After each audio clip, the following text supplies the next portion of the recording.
here's lesson number one, a first look at the big picture is what I'm calling it. And I want to step way back to some fundamentals and talk about soil degradation versus conservation versus regeneration, terms that we throw around and use, and explain what Russell II has to do with these terms.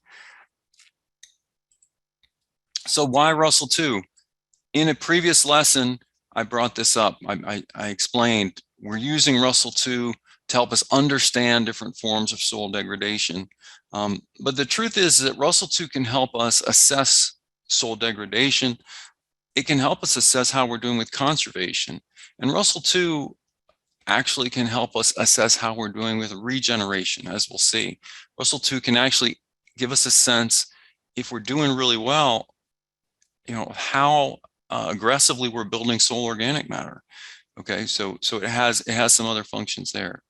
So that's why we're going to talk about degradation, conservation, and regeneration. So soil degradation, what is it? This slide's got a lot of words on it, but let me use my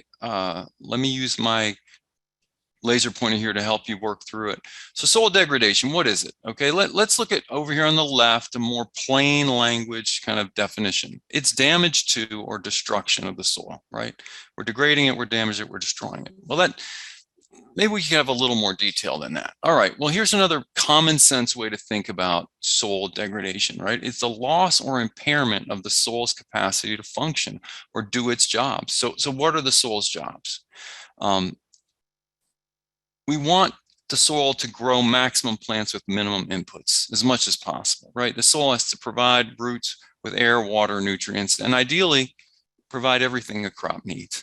We also want the soil to serve as a regulator of the hydrologic cycle. We want the soil to absorb water, precipitation with minimum runoff, allowing excess to quickly drain through, water to come back, air to come back into the soil, but we also want the soil to store an ample supply for future use, right? So this amazing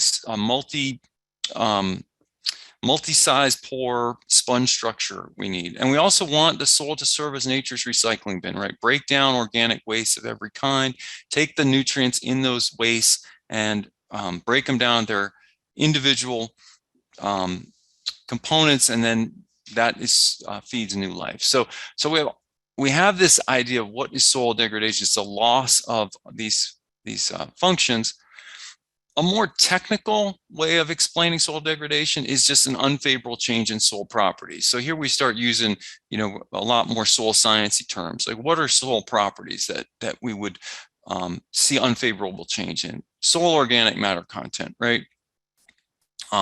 Porosity and bulk density, infiltration, right? Water moving through the soil, aggregate stability.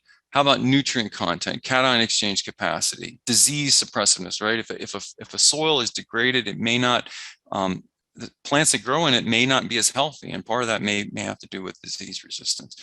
So a lot of words, that's what we're talking about. Here's a picture, okay? Here are side-by-side soils, actually from the same farm where I showed the erosion. Side-by-side soils managed very differently over time. If we presume that this was the original state, well, clearly this is degraded, right? So we have a loss of function and a loss of unfavorable change in many properties. Okay, so now you might ask this, hold on. You're saying, Chris, that we can change soil properties, right? But we have these soil surveys with detailed lists of fixed properties for each soil type, right? I mean, these surveys tell us what we should expect to see with respect to, permeability and so forth. So how can this be? How can we change soil properties? Well, it's true that many key soil properties can't be changed, okay?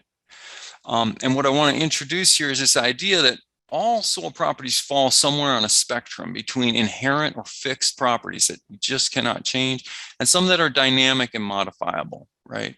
And so at the inherent end of the spectrum, right, there are things that are impossible to change. It would take thousands of years to change them. And, the age of the soil, parent material, landscape position, mineralogy, and so forth. And so my animation is a little bit off here, but, you can't take a weathered ultisol and turn it into a mollisol, right? I mean, a lot of those the things that make these soils what they are have to do with inherent fixed properties.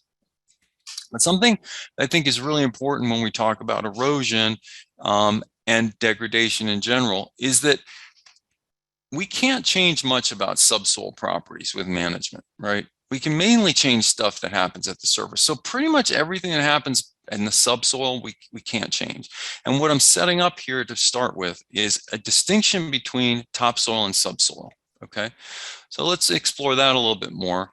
Now, we talk about inherent versus dynamic, right? Modifiable properties. There's some properties of soils we can change quickly. You know, we can irrigate and within days, we can have topsoil moisture change, and we can apply nutrients, and within months, we can have a change in available nutrient status.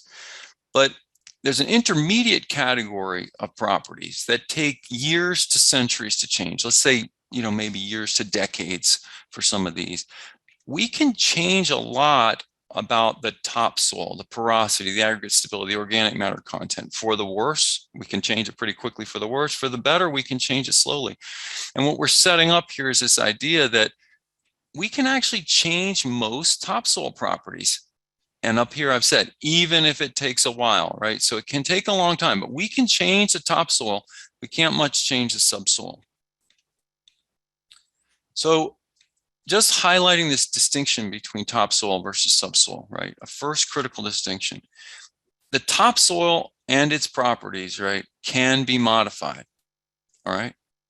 So when we talk about subsoil can't, so we talk about the soil and people are like, oh, the soil, this is our whole soil, right? We got a topsoil, subsoil, and then saprolite, which is weathered rock, right? Rotten rock. It's the intermediate between parent material and subsoil. It's really not soil.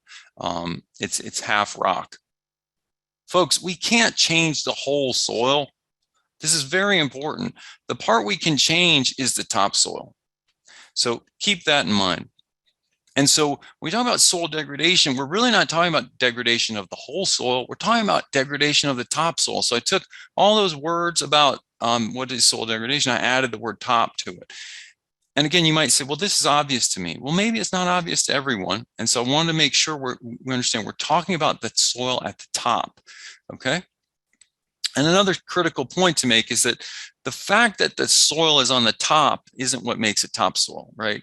What makes topsoil is it has things in it that the subsoil and the saprolite don't have, right? It has organic matter and life, and I'm circling that here, right? It has organic matter, which is the living, the dead, and the very dead, right? Organic matter that's been dead a long time, that's been dead a while, or organic matter that's still alive, and it has plant nutrients. So topsoil has organic matter, and it has porosity and this wonderful sponge structure. That's what makes topsoil topsoil. And an implication of that to keep in mind as we move forward is that, you know, we're going to talk a lot about inches of soil, tons of soil. But really, you need to be thinking inches of topsoil, and not every inch of dirt is worth the same, which is what's written right here, okay? So you can have lots of inches of subsoil, but that doesn't make up for losing an inch of topsoil, because the topsoil is not just at the top, it's fundamentally different. So there's some background.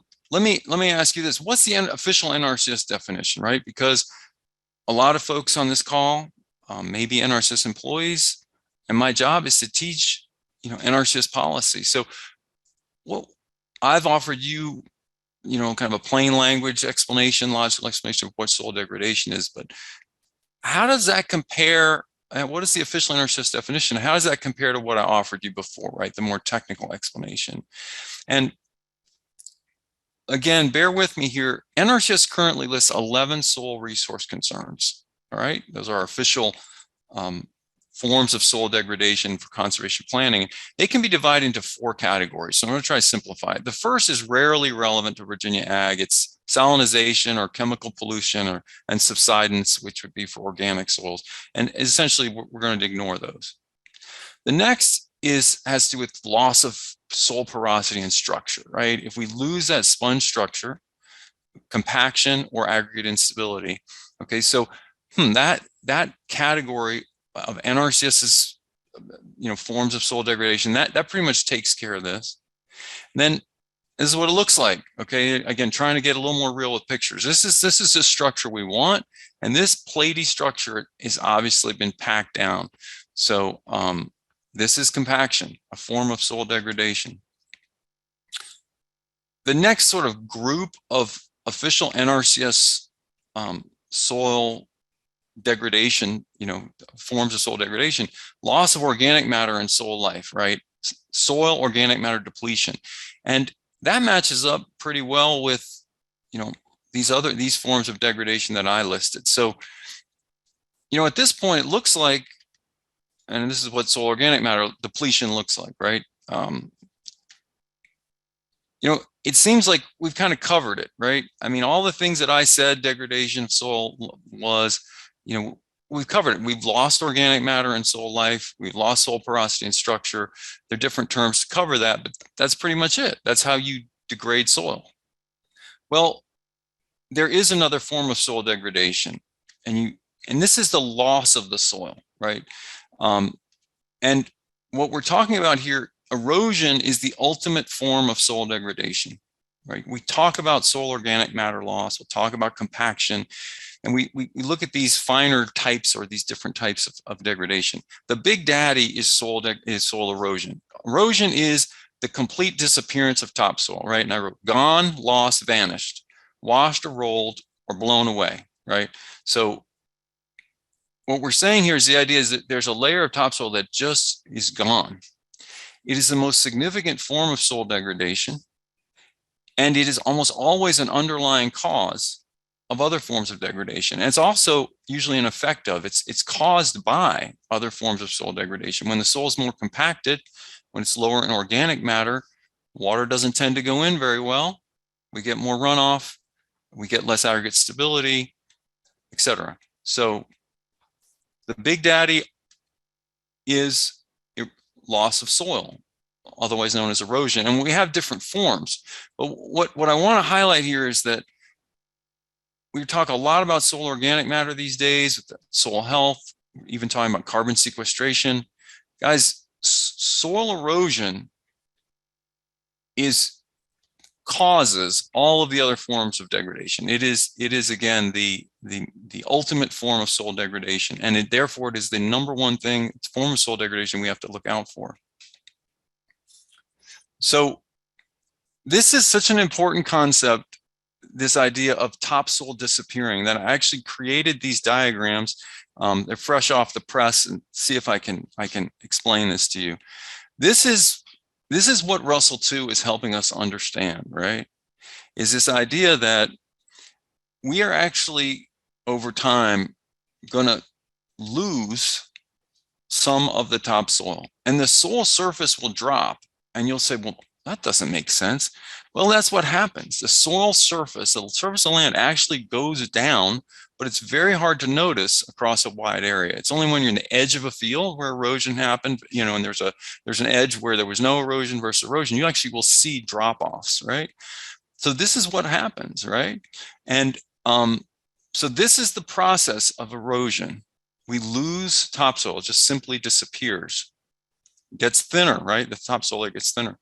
And the other thing that usually happens is that organic matter depletion, right? What's topsoil is left is always lower in organic matter, because the processes that lead to erosion also involve organic matter depletion. And so you see the progression we've made, right? This is soil degradation. We're not just changing or losing organic matter, we're losing the whole soil, okay? And this is an interesting concept. Look at what happens here. When we lose topsoil, we're actually moving the subsoil up, okay? Think about it. Erosion actually takes topsoil and replaces it with subsoil. And so the properties of your root zone become more and more like subsoil. And of course, subsoil does not have organic matter and life in it. It doesn't have as many plant nutrients. It doesn't have the porosity and sponge structure. So this is an important idea. And you will see pictures today, various pictures I'll show you, where it's obvious the subsoil has come to the surface. And that is ultimately the degradation that's occurring. Another point I want to make here is that if we start, I use my laser pointer, if we start out with a soil that is very thin to begin with, right? So you can see the topsoil, the subsoil, the saprolite or sea horizon, the intermediate between rock and soil, and then the bedrock are close to the surface. If we have a thin soil and we do a lot of eroding, we may actually have nothing left. And I've seen examples of this in Virginia. And this is where you actually will literally destroy the land, and there's nothing left to work with. So there are 4 categories of agricultural erosion that we tend to see on cropland that I want to look at today. And we'll get more into that. That's a big part of today, is to explain what these categories are. Of course, Russell 2 is the only thing Russell 2 does is it helps understand sheet and rill erosion, as well as organic matter trends. It doesn't tell us about these other 3. All right, so that was soil degradation, and that might have been too long, but it's the first time I tried to teach it that way. So we'll see where we go from there. Soil conservation, what is it? Okay, soil conservation is about retaining, right? It's saving, it's maintaining, we're preventing further degradation. And a key concept in soil conservation is, okay, we want to keep things as they are, but we're going to tolerate a certain amount of loss. And we have this idea that if the soil can, soil naturally, builds over time very, very slowly, well, we can afford to lose a little bit and still maintain productivity. But think about this. If we're conserving, okay, we're conserving a resource that was already degraded by our forefathers and our predecessors, all right, then what we're doing is we're just maintaining a degraded condition. And ultimately, we love conservation, it's the work we do. But if you look at the word conservation literally, and literally what we're doing when we promote or allow for tolerable soil loss is we're maintaining a degraded condition. And that takes us to regeneration. And what regeneration is about building, improving, right? It's about enhancing what we have. And you can see this illustrated here. This literally can occur. If we start to improve organic matter management, we can take this soil here on the left and we can change the color. And yes, we can make the soil deeper. We can build the soil from the bottom up. This can happen, but it's easy to say. It's in the news. It's in the popular media. This idea that, oh, the soil health, kiss the ground, we're going to build it all. It is hard to do. For certain cropping systems, for the annual crops that feed our society and feed us, it's hard to do. The key idea here is that if you are intending to do regeneration, tolerable loss is not good enough. Now pay attention here. You must go beyond T and manage for C, in this case, carbon.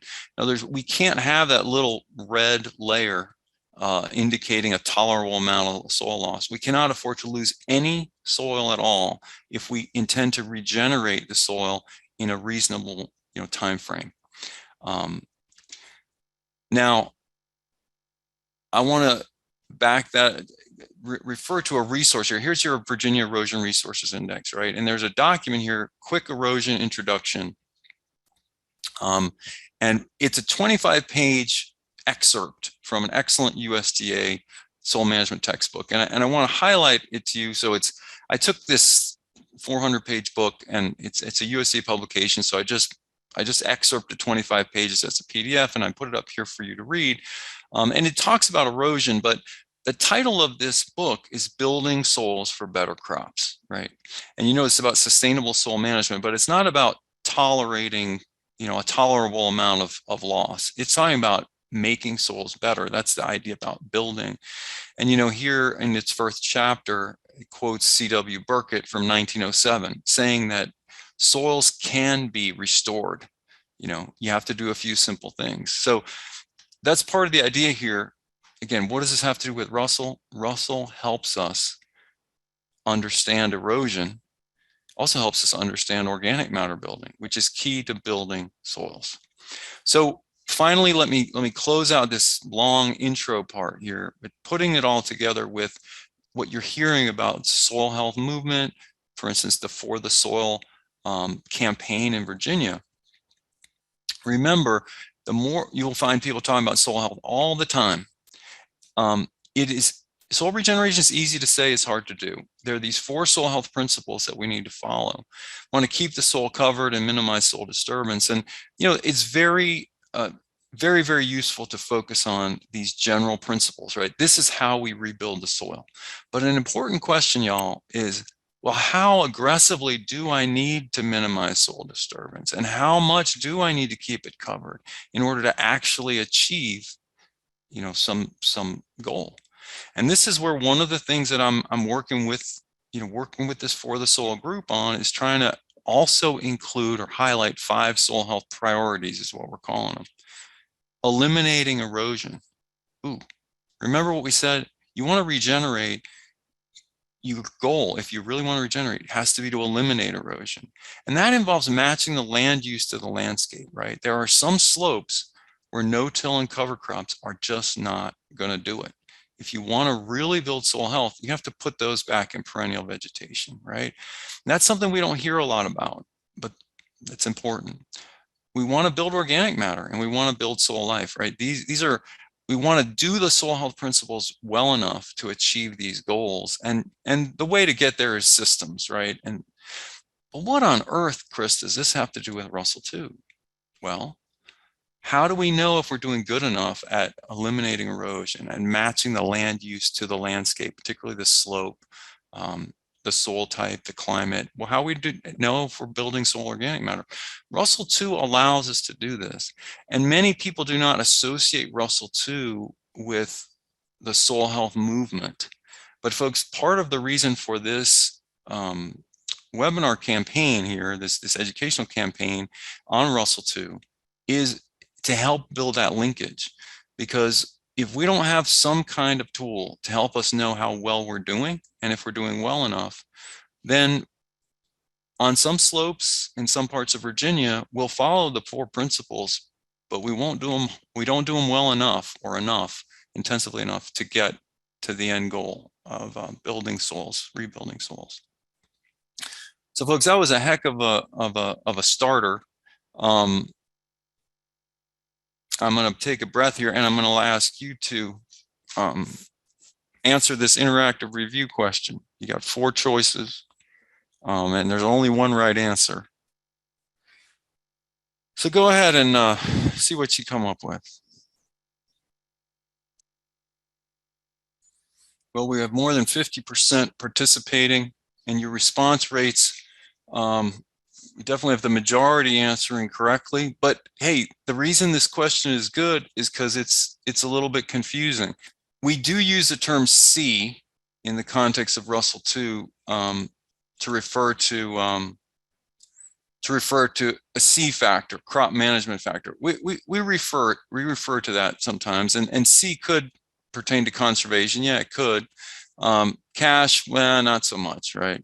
But in this context, go beyond T, right? Go beyond just tolerable loss of soil, maintaining the status quo. We want to improve. We want to manage for carbon, right? That is the key. And so when you hear build soils, anytime you hear anything about building soil, that is a synonym for building organic matter, and that carbon, that C stands for that. So please keep that in mind. Go beyond T, manage for C is a slogan that I think sums up where we need to go as conservationists. All right.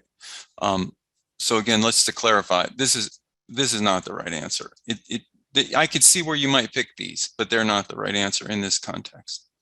Now we're on to our next lesson, core terms and concepts.